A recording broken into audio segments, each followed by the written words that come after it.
well, eh? Yes, that's why we are doing well. Today is Saturday. Yeah, bon dimanche, vous allez bien? Vous êtes dans le bien en Zambie, pour la zone battue. Je les ai samedi, donc, pour la mouka d'une cola battue du saut. Donc, oui, quand samedi, ça va busy, hein? Donc, moi, on se connaît, on va saluer. Parce qu'on va faire le breakfast. On va faire ça moi. That's a how much chicken, you know. My son is there. He's doing he's doing dishwash. They run the mess for breakfast. Me too, I need now to seasoning chicken. Today I'll be a little bit busy. I'll cooking, ironing, do laundry. You know, today is Saturday. Every Saturday we take care of sheet, we put in the washing machine. Chaque Saturday we have a sheet, so we turn on the washing machine. That's why I always told you, man, you need to encourage your children to know how to do chores. You know, you're gonna help them. You wanna call that to your mama. Even boys who girls, they have to know how to do chores. Because you're gonna help them when they grow up. They're gonna start doing things by themselves. Like my son is there. He's washing now. Yeah, he's doing dishwash. After that, you're gonna dry up, then put in order. So si sur le monde en haut, par rapport à ça, on va pas qui a classé, puis on va pas penser spécifique bien. To placer as a clean. I need to season. I am waiting for just I want to finish. Then I'm gonna season my chicken. Yeah, my chicken is there. I'm gonna season it. Then I'm gonna put in the oven. I'm gonna cook also cornless food there. Check my days, you know, is a cassava leaf beans. We mix it together. Now we'll have a more check my days. My children like check my days. Suba na belinga check my days. But na check my days. Ningi na ulami la bango. Après, now we'll pass then I was ironing my clothes. Yesterday was Saturday. Every Saturday we do have every Friday I put my children's school clothes in the washing machine. Now it's dry up. I'm gonna iron it. Chaque vendredi, nataka bila mabala na machine. Suppose you look at the kauti boye. Now we pass our point is ready for Monday. I'm ironing to be ready for Monday. I'm waiting for Joseph to finish. Then I'm gonna seasoning my chicken. My name is Mimi. If it's your first time to watch me, my name is Mimi. I am mom of 7. I am married. I live in UK. If you are not subscribed yet, you are just watching me. Please subscribe. If you subscribe, hit the notification bell. Then God will bless you always. I said. Ceux qui n'ont pas abonné, comme vous l'avez allumé, maman bana 7, maman mariée, na femme qui est en Angleterre. Ceux qui n'ont pas abonné, tout comme on a fait d'habitude, s'abonner, puis ceux qui s'abonner. Et que la prochaine notification est pour être zoaka, bah vidéo nanga, ils en bas koyeba, na koyeba na opambola yo, na oza déjà facile ça. Et bon, on a use ici, na saisonné, moi blog nanga donc et tout passer journée, ils avaient bien avant de passer journée. To partager au moins que ça appelle. If you're not cooking for your children, always motivate your mom like me who have got a lot of children. Cook for your children, cook for yourself, cook for your husband. Get motivated, go in the kitchen, don't just lay on the bed. Get up if you're laying on the bed. Come start cooking for your children. Clean your house, make sure your house is clean. Maintenant, on sala samsala ndako lobi la samedi msusu pendant la semaine ozalaki na musala yako kokanoke musala lo samedi boye sala ma cleaning na yo bongisa ndako bongisa bachambre bana bongisa bilamba soki oza mokasi repase bilamba na yo ya mobali na yo ya moko bato bambeni mosusu ya bango repase ete oso yebo repase ete mobali na yo repase lo moke nzambe akoyeba na kopambola toza yesa maponduki ya me I bought separately. I bought cassava leaf and I bought also beans. If it's cooked, then I'm gonna mix together. Here also, I cooked some smoked chicken. Here they go. I cooked some smoked chicken. Here they go. So for your own thing, as a boy, what is that? My kuna na auto pizza.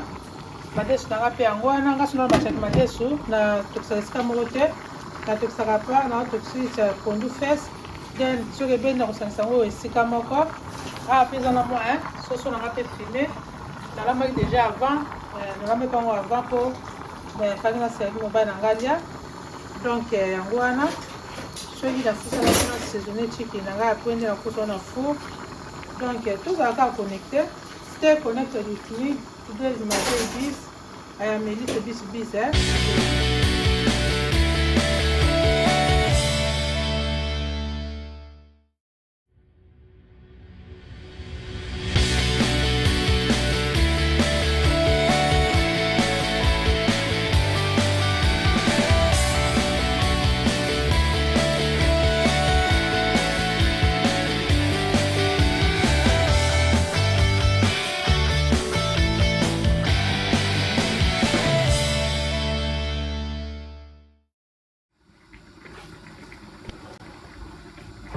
Yeah, I just finished now.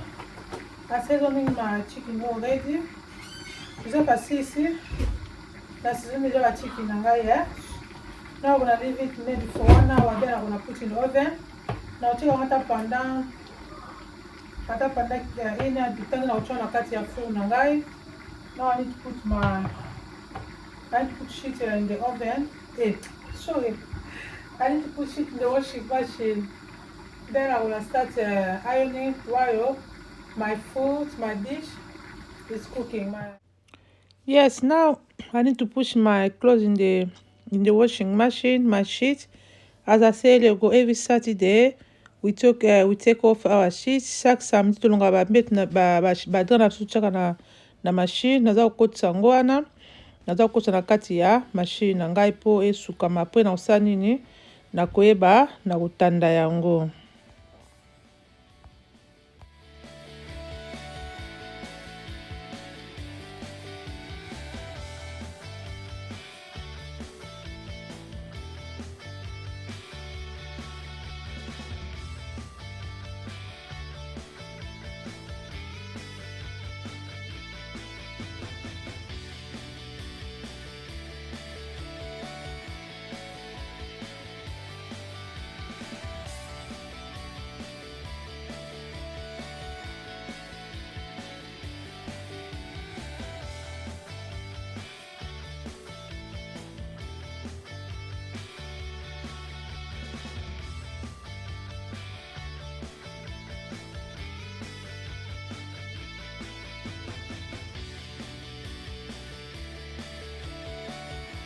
Now my chicken is ready. I need to put it in the oven now. Sikoyo. Why?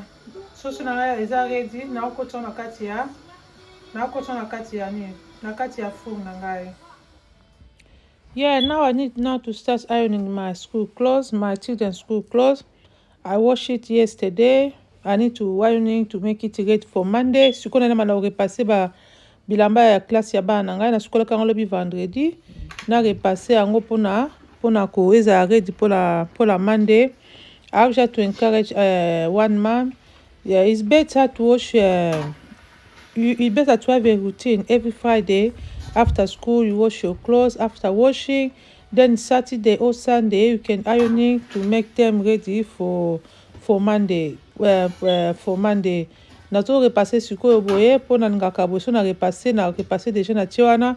Pour faciliter que lundi mbalango basani ni balati faut na routine mama bana so baoti classe vendredi mbalango bokosi na machine au moins te koedo so vendredi samedi kauki so za na makasi ke passer na poko obe so na samedi za na makasi to que dimanche ke passer pour za ready pona ko bana ba lekana ko rata ba lekana ko lata yango ba lekana lata yango na Monday instead ke ba kende bilamba eza chiffonné isengeli malamu ko ironing ba school clothes ya bana yo. Yeah, I know some mom they don't like to ironing. They find it very hard to ironing. Sometimes they just folding clothes. Then when they need to dress up their children, then they ironing. But for me, I find it easy to ironing. Then I go and pack it for my wardrobe. Pona ba mam susu bamonaka mwa mpasi mpona repasse bagumbaka après soki ngai latisa mwana ndasi na repasse mais mpona ngai namonaka na repasse après nake na classe na tina bagarderobe namoni ke esalaka ngai bien. Now my chakmadesu and pondo is cooked. I mix all together. Siko chakmadesu na ngana na madesu na sangisi yango na ngisi kona kalinga mafuta ni now to start frying my palm oil. Now I am frying my palm oil. Siko naza ko kalinga mafuta mbila nga so ekalinga mo mke na ucha matungulu. If it's frying a little bit, then I'm gonna add some onion. Yeah, now I need to add some onion. I need to add some onion on my palm oil. So now I some matungulu, matungulu mafuta na napona. Nacha una kati ya nini? Ya madesu na ngai.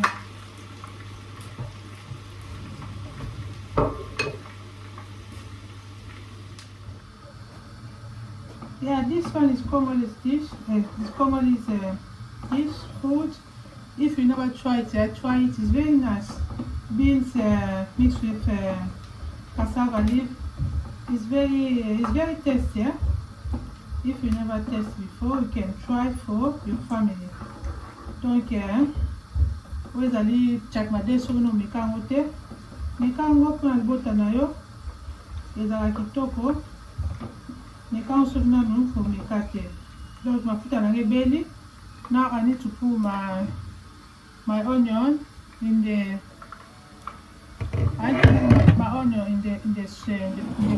pot. So gonna soup mafuta na kati ya ikalungu ngai. Then I'm gonna cook it maybe for 15 to 20 minutes. Na ulamba mo pour 15 à 20 minutes. Then it will be done. If it's cooked, then I'm gonna add it. If it's cooked, then I'm gonna cook rice for my children. My children they like it with rice. Na ulamba la bana ngalo so baningango kulia na loso. Na ulamba pendant 15 à 20 minutes. Cook for your children. I always say, cook for your husband, cook for yourself. You know, homemade food is good. Instead to cook to buy food, take away, junk food is no good. Homemade food is good for our body. Take motivation, cook for your family. If your house is not clean yet, start cleaning your house. Now I put my rice in the cooker. Na just kolo sunanga pina. Na te kolo sunanga na moto. No mungwa. I am getting the salt. I'm gonna put a little bit salt. Be careful of salt, not too much salt. You need to think about salt. Ba munga pe bele te pour la santé. Et bien là après, so le belle smaro, c'est arrivé à nanga. I'm looking for my lids. Then I put lid on. I put my rice in low heat. Then my chakmadesu is ready to cook. Let me show you. Yeah, my chakmadesu is cooked. Unfortunately, if you are not eating too much oil, but chakmadesu need to be cooked with a little bit oil. You need to put oil to make it taste. It must be cooked with too much oil. But if you are not eating too much oil, say, unfortunately. Désolé si vous voulez que ma foute est belée, c'est pour chakmadesu mwaka. Moi ma foute est belée, il y a un tontolé on pas tous les temps te yango. Donc il y a un belé nango. My chakmadesu is already cooked. Now I need to close my cooker to wait my rice is there. I just put now. Then if I finish I'm gonna start now serving my family. Okay, now my food is ready. I need to serve my children. They are starving. So go blow lang belly, lena servi ba langai. Ba ki sko mzala banya na bango. oyo bayoki nzala bazali wana mosusu na bakiti te donc na température na yango ya na yo ayoki nzala na opesi sport. I will say if you like my video, don't forget to subscribe, don't forget to comment and do the notification bell. Then you'll be able to watch me in the Kaka TV. Quand il y a le bac, ceux qui ont fait la vidéo, likez, commentez, partagez. Zamba kuye bana opambola yo. I am giving my children food now. Then it will be the end of my video. You know, my children enjoy check my dish. They enjoy my dish. Yeah. Bala nga basipela na blog na ngai. Donc, na otela baona chicken na bango. Ici in the oven. Ba enjoy food na bango.